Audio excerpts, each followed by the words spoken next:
আপনারা যেহেতু বাংলাদেশের নাগরিক এবং বাংলাদেশে বসবাস করেন, সেহেতু আপনাদের বাংলাদেশ পুলিশ সম্পর্কে জানা অত্যন্ত জরুরি। একই সাথে আপনাদের এটাও জানতে হবে আপনি যে পুলিশ সদস্যের সাথে কথা বলছেন সে কোন পদমর্যাদার পুলিশ সদস্য। আপনি যদি যথাযথভাবে সেই পুলিশ সদস্যের পদমর্যাদা সম্পর্কে না বুঝতে পারেন, তাহলে আপনি নানা ধরনের জটিলতার সম্মুখীন হতে পারেন।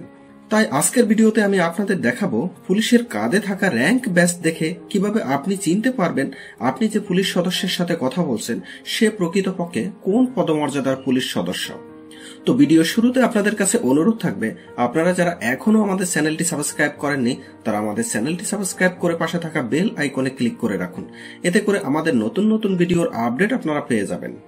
তো আমরা প্রথমে পুলিশের একদম নিচের পদ থেকে শুরু করব। পুলিশের একদম নিচের র্যাঙ্কে আছে কনস্টেবল পদটি।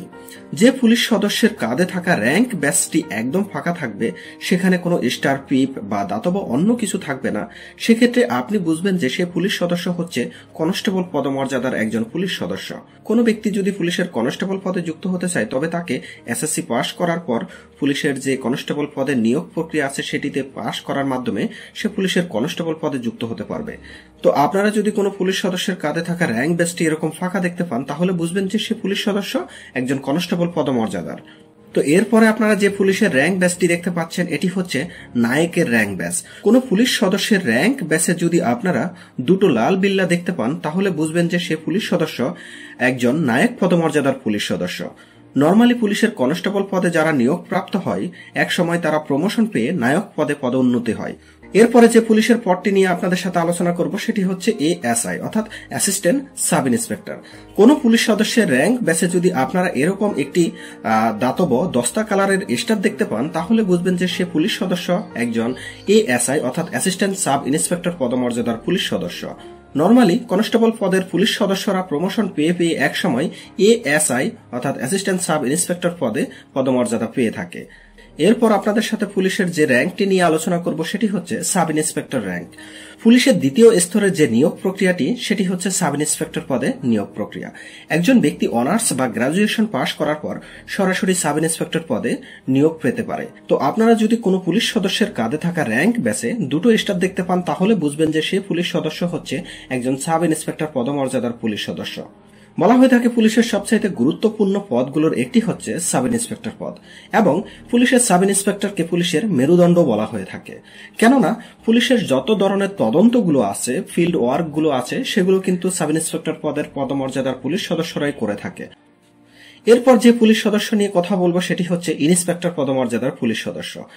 আপনারা যদি কোনো পুলিশ সদস্যের কাঁধে থাকা র্যাঙ্ক প্যাচে এরকম একটি পিপ দেখতে পান, তাহলে বুঝবেন যে সে পুলিশ সদস্য একজন ইন্সপেক্টর পদমর্যাদার পুলিশ সদস্য। নর্মালি সাব ইন্সপেক্টর থেকে প্রমোশন পেয়ে তারা একসময় ইন্সপেক্টর পদমর্যাদার পুলিশ সদস্য হতে পারে। এখানে সবচাইতে গুরুত্বপূর্ণ একটি বিষয় হচ্ছে একটি লোকাল থানাতে বেশ কয়েকজন ইন্সপেক্টর পদমর্যাদার পুলিশ সদস্য থাকতে পারে, এবং ওই সকল ইন্সপেক্টরদের মধ্য থেকে কাউকে ইন্সপেক্টর ইনভেস্টিগেশন বা ইন্সপেক্টর অপারেশন এরকম বিভিন্ন পদে দিয়ে রাখা হয়। তবে এখানে সবচাইতে মজার বিষয়টি সেটি হচ্ছে এই ইন্সপেক্টরদের মধ্য থেকেই কিন্তু একজনকে ওসি বা ভারপ্রাপ্ত কর্মকর্তা হিসাবে নিয়োগ দেওয়া হয়ে থাকে। আমরা আমাদের লোকাল থানার যে ওসিদেরকে দেখতে পাই তারা কিন্তু এই ইন্সপেক্টর পদমর্যাদা থেকেই কিন্তু আসে। এখানে মজার ব্যাপার হচ্ছে ওসি কিন্তু কোনো র্যাঙ্ক না, এটি হচ্ছে জাস্ট ভারপ্রাপ্ত একটি পদ। যে সমস্ত পুলিশ সদস্যরা ইন্সপেক্টর পদমর্যাদায় থাকে তাদের মধ্যে থেকে একজনকে থানার ভারপ্রাপ্ত কর্মকর্তা হিসাবে ওসির দায়িত্ব দেওয়া হয়ে থাকে।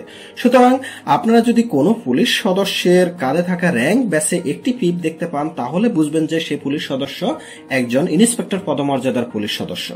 এরপর আমরা যে পুলিশের র্যাঙ্কটি নিয়ে আলোচনা করব সেটি হচ্ছে এএসপি পদমর্যাদার পুলিশ অর্থাৎ অ্যাসিস্ট্যান্ট সুপারিনটেন্ডেন্ট অফ পুলিশ। পুলিশের সবচাইতে গুরুত্বপূর্ণ যে নিয়োগ প্রক্রিয়াটি হয়ে থাকে সেটি হচ্ছে এএসপি পদে নিয়োগ প্রক্রিয়ার মাধ্যমে। নর্মালি যারা বিসিএস পরীক্ষায় উত্তীর্ণ হয়ে থাকে তাদের মধ্যে থেকে অনেককেই বিসিএস পুলিশ হিসাবে এএসপি পদমর্যাদায় নিয়োগ দেওয়া হয়ে থাকে। সুতরাং আমরা কিন্তু পুলিশের তিনটি নিয়োগ প্রক্রিয়া নিয়ে আলোচনা করেছি। প্রথমে কনস্টেবল পদমর্যাদায় নিয়োগ, দ্বিতীয়ত এসআই পদমর্যাদায় নিয়োগ, তৃতীয়ত হচ্ছে এএসপি পদমর্যাদায় নিয়োগ। এই তিনটিই কিন্তু পুলিশের নিয়োগ প্রক্রিয়া হয়ে থাকে, আর কোনো নিয়োগ প্রক্রিয়া হয়ে থাকে না পুলিশের মধ্যে। তো এখানে আপনারা যদি কোনো পুলিশ সদস্যের কাঁধে থাকা র্যাঙ্ক ব্যাচে দুটো পিপ দেখতে পান তাহলে বুঝবেন যে সে পুলিশ সদস্য এএসপি পদমর্যাদার পুলিশ সদস্য। নরমালি একটি সার্কেলের প্রধান হিসাবে এএসপি কে নিয়োগ দেওয়া হয়ে থাকে। নরমালি এএসপি দেরকে রুট লেভেলে অর্থাৎ ফিল্ড লেভেলে কাজ করতে তেমন একটা দেখা যায় না। তাদেরকে 2-3টি থানার দায়িত্ব দেওয়া হয় এবং ওই 2-3টি থানাকে একটি সার্কেল হিসেবে ধরা হয় এবং ওই সার্কেলের আইন শৃঙ্খলা রক্ষার দায়িত্বে এএসপি দেরকে নিয়োগ দেওয়া হয়ে থাকে। নরমালি এএসপি দের মূল কাজই হচ্ছে লোকাল থানাগুলোর উপর নজরদারি করা, অর্থাৎ লোকাল থানায় যে সমস্ত পুলিশ সদস্যরা আছে তারা যথাযথভাবে তাদের দায়িত্ব পালন করছে কিনা এগুলো দেখভাল করাটাই কিন্তু এএসপি পদমর্যাদার পুলিশ সদস্যদের মূল কাজ। এরপরে যে পুলিশের র্যাঙ্কটি নিয়ে আলোচনা করব সেটি হচ্ছে সিনিয়র এএসপি। এএসপি থেকে যারা নিয়োগপ্রাপ্ত হয় তারা একসময় প্রমোশন পেয়ে সিনিয়র এএসপি পদমর্যাদার পুলিশ সদস্য হয়ে থাকে। আপনারা যদি কোনো পুলিশ সদস্যের কাঁধে থাকা র্যাঙ্ক ব্যাসে 3টি পিপ দেখতে পান তাহলে বুঝবেন যে সে সিনিয়র এএসপি পদমর্যাদার পুলিশ সদস্য। নরমালি এএসপি দের যে সমস্ত কার্যাবলী থাকে প্রায় সেম কাজগুলোই কিন্তু সিনিয়র এএসপিরা করে থাকে। তো এরপরে আপনাদের সাথে এডিশনাল এসপির র্যাঙ্ক নিয়ে আলোচনা করব। কোন পুলিশ সদস্যের র্যাঙ্ক ব্যাসে যদি আপনারা একটি শাপলা দেখতে পান তাহলে বুঝবেন যে সে পুলিশ সদস্য এডিশনাল এসপি পদমর্যাদার পুলিশ সদস্য। তো এরপরে আপনাদের সাথে যে পুলিশের র্যাঙ্কটি নিয়ে আলোচনা করব সেটি হচ্ছে এসপি বা সুপারিনটেন্ডেন্ট অফ পুলিশ। একটি জেলার প্রধান পুলিশ কর্মকর্তা হিসাবে কিন্তু এসপিদের নিয়োগ দেওয়া হয়ে থাকে এবং তারা জেলা পুলিশ সুপার হিসাবে পরিচিত হয়ে থাকে। একটি জেলার সার্বিক আইন শৃঙ্খলা ও নিরাপত্তার দায়িত্ব কিন্তু এই এসপির উপরই ন্যস্ত থাকে।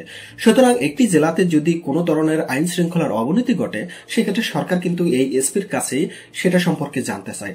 সুতরাং আপনারা যদি কোনো পুলিশ সদস্যের কাঁধে থাকা র্যাঙ্ক ব্যাসে একটি পিপ এবং একটি শাপলা দেখতে পান তাহলে বুঝবেন যে সে পুলিশ সদস্য একজন এসপি পদমর্যাদার পুলিশ সদস্য।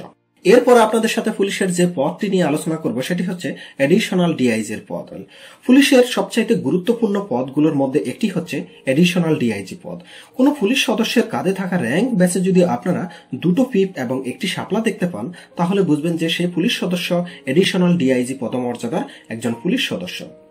নরমালি বিভাগীয় পুলিশ কমিশনারের কার্যালয়ে তারা নিয়োগপ্রাপ্ত হয়ে থাকে এবং তারা অতিরিক্ত ডিআইজি হিসাবে তাদের কার্যক্রমগুলো পরিচালনা করে থাকে। এছাড়া পুলিশের বিভিন্ন ছোট ছোট ইউনিটগুলোর প্রধান হিসাবেও কিন্তু এডিশনাল ডিআইজিদেরকে নিয়োগ দেওয়া হয়ে থাকে। যেমন পুলিশের টেলিকমিউনিকেশন ইউনিটের প্রধান হিসাবেও অনেক সময় দেখা যায় এডিশনাল ডিআইজিদেরকে নিয়োগ দেওয়া হয়ে থাকে।